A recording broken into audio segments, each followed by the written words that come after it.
Audio Jungle.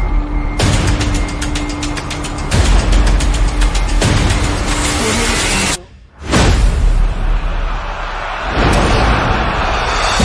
Audio Jungle.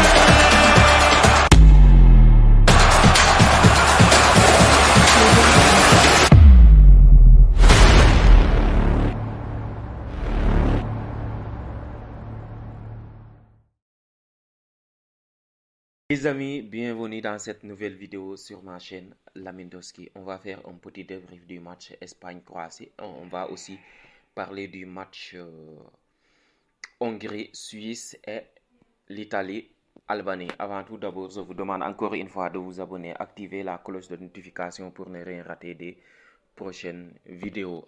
Donc les gars, Espagne qui a fracassé la Croatie aujourd'hui.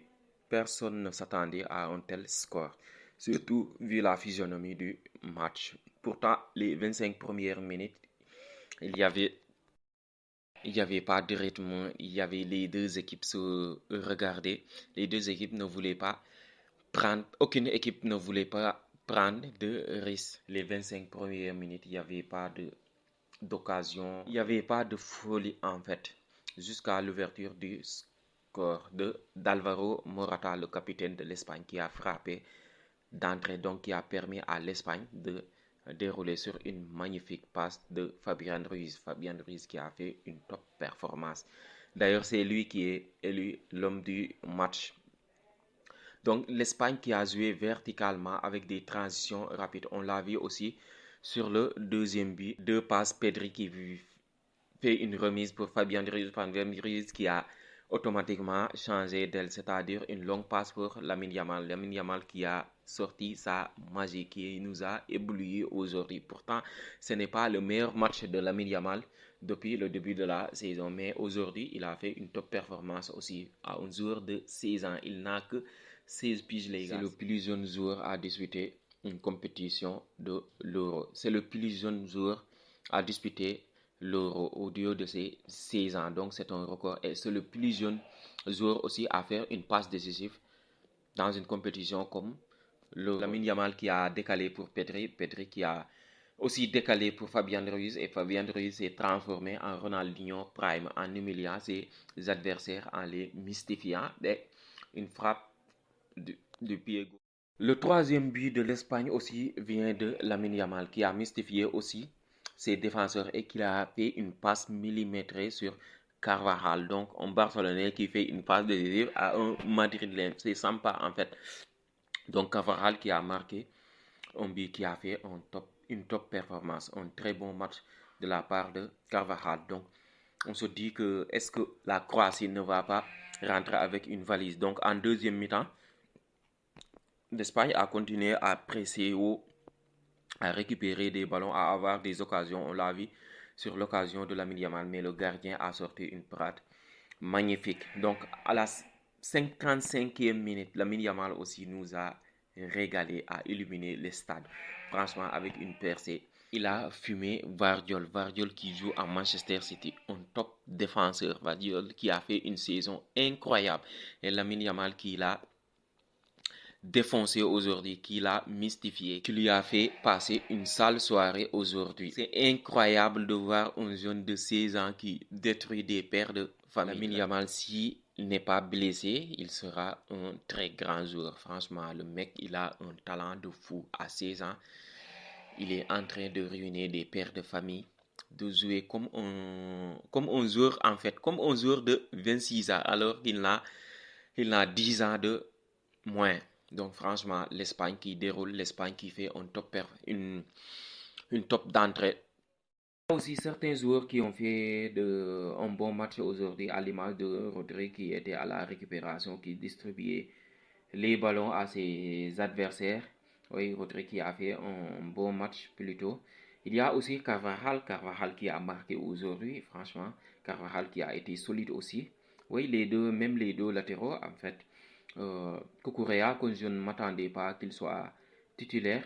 Je pensais que Grimaldo allait être titulaire vu la saison qu'il a faite à Leverkusen, mais Cucurella a été plus solide. Je pense que Luis de la Fuente s'est basé sur l'aspect défensif parce que Grimaldo est plutôt très offensif alors que Cucurella est plus défensif. Il a été solide aujourd'hui.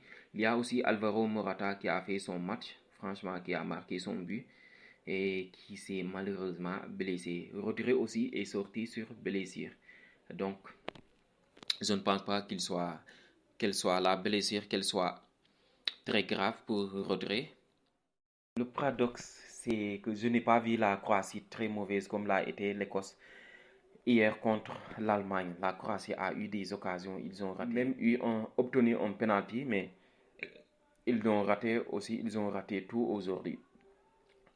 Donc l'Espagne a su être supérieure défensivement et offensivement, c'est-à-dire dans ces genres de matchs, il faut être réaliste offensivement et défensivement. C'est ce qu'a fait l'Espagne. Surtout, l'Espagne a été clinique, en fait, c'est le mot à dire. A été clinique. Des occasions, ils ont eu des occasions, ils ont marqué. Et la Croatie aussi a eu des occasions, mais ils n'ont pas réussi à marquer. Pourtant, ils ont eu des joueurs incroyables, surtout au milieu de terrain. La Croatie est très forte au milieu de terrain avec Modric, Kovacic, il y a Brozovic aussi, il y a aussi Lovre-Mayer. Franchement, cette Croatie, je pense qu'il peut faire quelque chose malgré la défaite d'aujourd'hui parce qu'ils ont eu beaucoup d'occasions, ils sont assez bien joués, ils n'ont pas été réalistes. Ça manque des attaquants de folie qui peuvent être, comme par exemple, décisifs, qui peuvent être réalistes en fait devant le but et ça manque aussi de percussion pour déstabiliser certaines défenses aussi. Donc c'est dommage de voir des images pareilles comme Luka Modric, franchement, une légende du football. Franchement, je dis, la Croatie n'a pas démérité. Donc j'espère qu'ils vont se qualifier pour les huitièmes de finale parce que c'est une grande nation. Ce n'est pas pour rien. Ils ont fait une finale de Coupe du Monde en 2018, une demi-finale aussi en Coupe du Monde 2022 aussi. Ils ont l'opportunité lors de la prochaine journée de rencontrer l'Albanie. L'Albanie qui est l'équipe faible du groupe. Donc, on va s'attendre la semaine prochaine à une Espagne contre Italie. Ça va être un match incroyable. Donc, on va faire une petite transition pour parler de l'Italie. L'Italie qui s'est fait peur. L'Italie a encaissé le but le plus rapide de l'histoire de l'Euro, 22 secondes. Donc, l'Albanie a cru jusqu'au bout. Franchement, l'Albanie a marqué dans les secondes. Donc, l'Italie s'est revenue au score grâce à un très grand défenseur, Bastoni. Franchement, Bastoni qui a fait un match solide, un très bon match. Donc, l'Italie a doublé la mise avec Barella. Donc, les joueurs de l'Inter Milan se sont illustrés aujourd'hui pour sauver l'Italie. L'Italie, les dernières minutes, ils se sont fait peur avec des occasions de l'Albanie. L'Albanie a cru jusqu'au bout, mais malheureusement, ils se sont inclinés face à cette Italie. Donc la semaine prochaine, je pense que c'est le jeudi, on va assister à un très grand match entre l'Italie et l'Espagne, la demi-finale du dernier Euro. Donc les gars, dites-moi dans les commentaires si cette Espagne peut remporter cet Euro avec une jeunesse et une expérience aussi. Donc cette Espagne est partie pour illuminer cet Euro, franchement, avec des très jeunes joueurs de la part comme Lamine Yamal, comme Nico Williams. Il y a Pedri aussi qui a fait un bon match, qui a fait une passe décisive aujourd'hui aussi. Donc les gars, je vous attends dans les commentaires.